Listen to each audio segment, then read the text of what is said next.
اعوذ باللہ من الشیطان الرجیم بسم اللہ الرحمن الرحیم۔ ناظرین، ہر مسلمان کا عقیدہ ہے کہ انبیاء اکرام اس دنیا سے پردہ فرمانے کے بعد اپنے روزہ مبارک میں زندہ ہیں اور اللہ سبحانہ و تعالیٰ کے ہاں سے رزق پاتے ہیں۔ انبیاء کے پردہ فرمانے کے بعد زندہ رہنے کے بارے میں قرآن و حدیث اور اسلام کے اقوال میں بہت سے شواہد موجود ہیں۔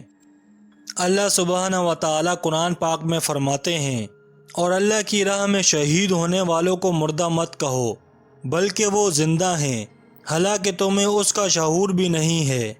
اس آیات کے بارے میں ماہر حدیث حافظ امام ابن حجر عسقلانی رحمۃ اللہ علیہ اپنی صحیح بخاری کی تفسیر میں فتح الباری میں فرماتے ہیں، جب شہید کا زندہ رہنا قرآن سے ثابت ہے تو یہ بھی قیاس کے اعتبار سے ثابت ہے، اور انبیاء شہید سے افضل ہیں۔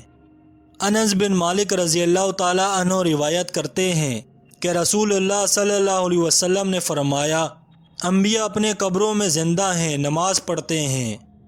سیدنا انس بن مالک رضی اللہ تعالی عنہ بیان کرتے ہیں کہ اسراء کی رات رسول اللہ صلی اللہ علیہ وسلم سیدنا موسیٰ علیہ السلام کی قبر کے پاس سے گزرے تو آپ صلی اللہ علیہ وسلم نے قبر مبارک کو پایا، وہ اپنی قبر میں نماز پڑھتا ہے۔ اویس بن اویس رضی اللہ تعالی عنہ روایت کرتے ہیں کہ رسول اللہ صلی اللہ علیہ وسلم نے فرمایا، جمعے کے دن مجھ پر کثرت سے درود بھیجا کرو، جیسے کہ تمہارا سلام مجھ پر پیش کیا جاتا ہے۔ صحابہ نے عرض کیا، یہ کیسے ممکن ہے کہ آپ ہمارا سلام پڑھیں جب آپ کا جسم بوسیدہ ہو چکا ہوگا؟ رسول اللہ صلی اللہ علیہ وسلم نے فرمایا، بے شک اللہ نے زمین پر حرام کر دیا ہے کہ وہ انبیاء علیہ السلام کے جسموں کو کھائے۔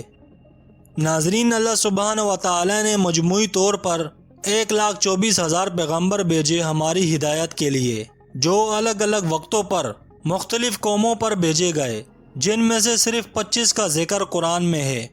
اللہ کے آخری نبی حضرت محمد مصطفیٰ صلی اللہ علیہ وسلم کے پردہ فرمانے کے بعد اللہ سبحانہ و تعالی نے نبوت کا سلسلہ ختم کر دیا۔ لیکن کیا آپ جانتے ہیں کہ اللہ سبحانہ و تعالی کے بھیجے گئے 1,24,000 پیغمبروں میں سے وہ کون سے 4 پیغمبر ہیں جو آج بھی زندہ ہیں، جنہوں نے موت کا ذائقہ نہیں چکھا، اور اس وقت کہاں ہیں؟ ناظرین، ان میں سے 2 نبی ایسے ہیں جنہیں اللہ سبحانہ و تعالی نے زمین پر ہی رکھا ہے، اور 2 ایسے نبی ہیں جنہیں اللہ سبحانہ و تعالی نے آسمان پر اٹھا لیا۔ ناظرین، جو 2 نبی آسمان پر موجود ہیں وہ ادریس علیہ السلام اور عیسیٰ علیہ السلام ہیں، اور جو 2 نبی زمین پر موجود ہیں وہ حضرت خضر علیہ السلام اور حضرت الیاس علیہ السلام ہیں۔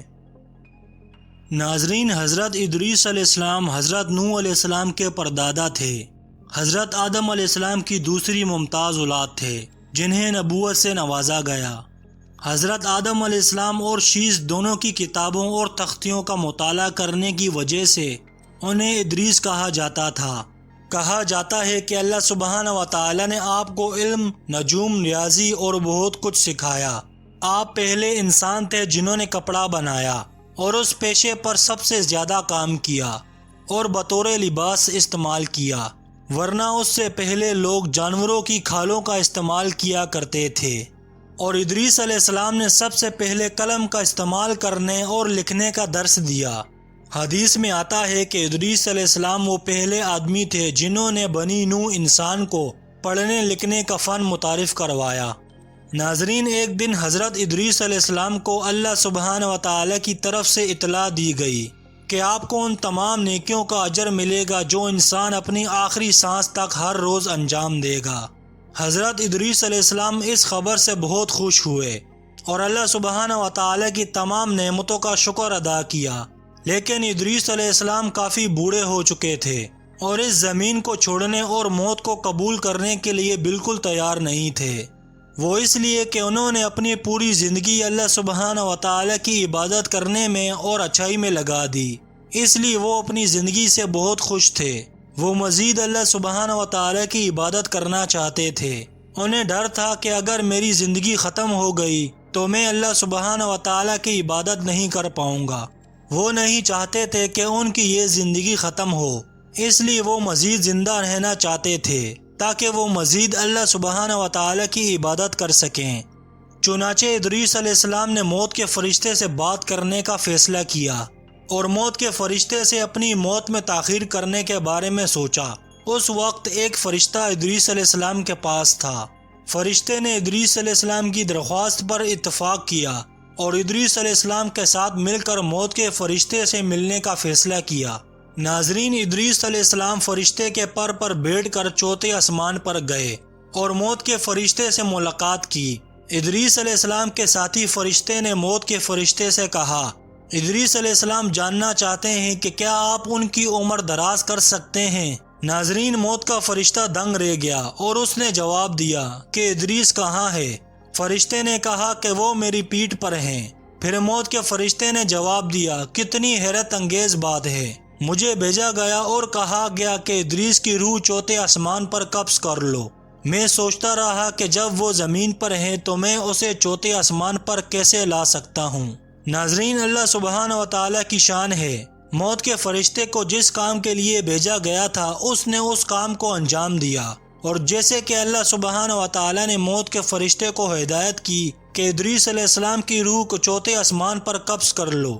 ناظرین، اس طرح ادریس علیہ السلام کو اللہ سبحانہ و تعالیٰ نے آسمان پر اٹھایا اور چوتھے آسمان پر ان کی روح کو قبض کر لیا گیا۔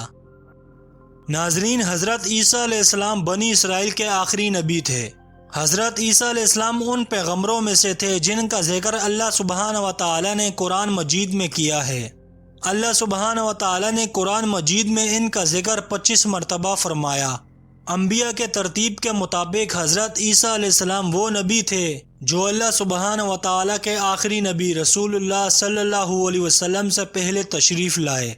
حضرت عیسیٰ علیہ السلام کو اللہ سبحانہ و تعالیٰ نے بنی اسرائیل کے لوگوں کی طرف بھیجا حق کی دعوت دینے کے لیے، لیکن کچھ لوگوں نے انہیں قبول کیا، لیکن کچھ نے ان کے خلاف سازش کرنا شروع کر دی کہ انہیں سولی پر لٹکایا جائے۔ جب لوگ آپ کی طرف بھاگے آپ کو سولی پر لٹکانے کے لیے، تو جس نے آپ کو سولی پر لٹکانے کی سازش کی تھی اس کو عیسیٰ سمجھ کر سولی پر لٹکا دیا گیا، اور حضرت عیسیٰ علیہ السلام کو اللہ سبحانہ و تعالیٰ نے صحیح سلامت آسمان پر اٹھا لیا۔ اللہ سبحانہ و تعالیٰ قرآن پاک میں فرماتے ہیں، جس وقت اللہ نے فرمایا، اے عیسیٰ، بے شک میں تمہیں وفات دینے والا ہوں اور تمہیں اپنی طرف اٹھانے والا ہوں اور تمہیں کافروں سے پاک کرنے والا ہوں، اور جو لوگ تیرے تابعدار ہوں گے انہیں ان لوگوں پر قیامت کے دن تک غالب رکھنے والا ہوں جو تیرے منکر ہیں۔ پھر تم سب کو میری طرف لوٹ کر آنا ہوگا، پھر میں تم میں فیصلہ کروں گا جس بات میں تم جھگڑتے تھے۔ ناظرین، قیامت کے قریب امام مہدی اس دنیا میں تشریف لائیں گے، تو ان کے بعد حضرت عیسیٰ علیہ السلام بھی تشریف لائیں گے اور دجال کو قتل کریں گے۔ ناظرین، خضر علیہ السلام کے بارے میں مسلمانوں کا اختلاف پایا جاتا ہے۔ ہم قرآن و حدیث سے واضح بتانے کی کوشش کریں گے۔ قرآن پاک میں خضر خدا کا ایک متقی، صالح اور علم والا بندہ ہے جو حضرت موسیٰ علیہ السلام کو علم دیتا ہے۔ بعض کا کہنا ہے کہ خضر نبی ہے، آپ نے زندگی کا کوئی ایسا پانی پیا جس کی وجہ سے آپ زندہ ہیں۔ قرآن پاک نے آپ کے بارے میں کیا کہا ہے؟ کیا خضر نبی تھے یا نہیں؟ ناظرین، اس حقیقت کے باوجود کہ قرآن پاک نے خضر کے نام کا ذکر نہیں کیا ہے، تقریباً تمام قرآنی مفسرین اس بات پر متفق ہیں کہ موسیٰ علیہ السلام نے جس شخص کو چیزیں سکھانے کے لیے تلاش کیا، موسیٰ علیہ السلام نہیں جانتے تھے کہ وہ خضر تھا، جیسے کہ سورہ کہف کی آیات میں مذکور ہے۔ ناظرین، اللہ سبحانہ و تعالیٰ نے قرآن مجید میں ایک نیک آدمی کا ذکر کیا ہے جس کے پاس بہترین علم و حکمت ہے، تاہم قرآن مجید میں براہ راست ان کا نام نہیں ہے، لیکن رسول پاک صلی اللہ علیہ وسلم اور صحابہ کرام نے اس قصے اور خضر کے بارے میں تفصیل سے بات کی ہے۔ ناظرین، خضر ایک ایسے شخص کے طور پر جانے جاتے تھے جو اپنے بے پناہ علم کو دوسروں تک پہنچاتے تھے، اور جب وہ مصیبت میں ہوتے تو ان کی مدد کرتے تھے۔ اللہ سبحانہ و تعالیٰ قرآن پاک میں فرماتے ہیں کہ اس نے انہیں ایک خاص قسم کے علم سے نوازا تھا۔ یہ قصہ قرآن مجید کی 18ویں سورہ کہف میں ہے۔ اس میں موسیٰ علیہ السلام اتفاقاً خضر سے ملتے ہیں۔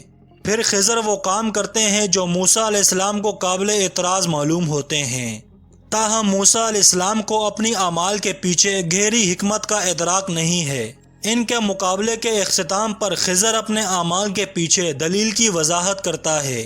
وہ جو حالات بیان کرتا ہے وہ اس کے اعمال کے پیچھے حکمت کو ظاہر کرتا ہے۔ ناظرین، اکثر لوگوں کے ذہن میں آتا ہے کہ کیا خضر کے نام سے جانے جاتا عقل مند آدمی اس زمین پر ابھی تک زندہ ہے؟ اس سوال کے پیچھے ایک وجہ ان روایات کی وجہ سے ہے جو بتاتی ہیں کہ حضرت الیاس علیہ السلام ابھی زندہ ہیں اور وہ اور خضر ہر سال حج کرتے ہیں۔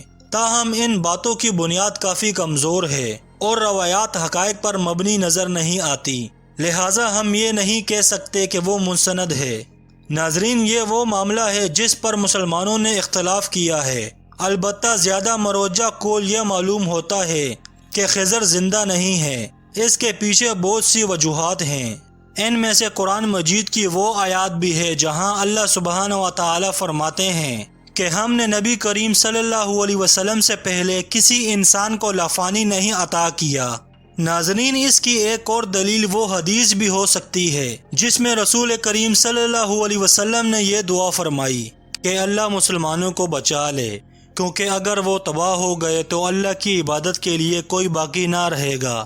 اگر خضر زندہ ہوتے تو یہ قول درست نہ ہوتا۔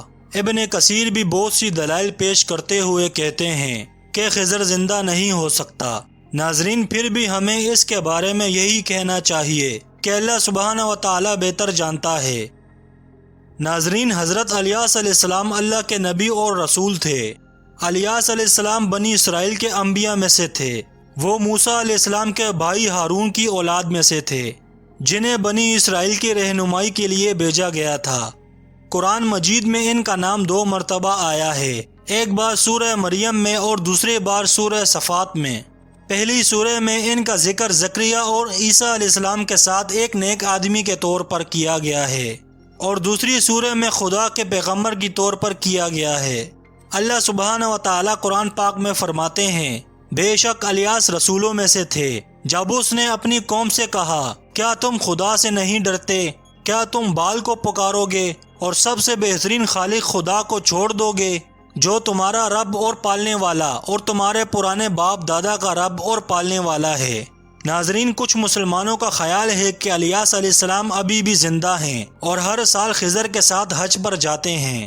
بعض مسلمانوں کا یہ بھی عقیدہ ہے کہ الیاس علیہ السلام آخری وقت میں واپس آئیں گے، اگرچہ بہت سے قرآنی مفسرین کا کہنا ہے کہ الیاس علیہ السلام آسمانوں پر زندہ ہیں، لیکن کچھ کا خیال ہے کہ وہ پردہ فرما چکے ہیں اور ان کی تدفین ممکنہ طور پر ایران یا عراق میں ہوئی ہے۔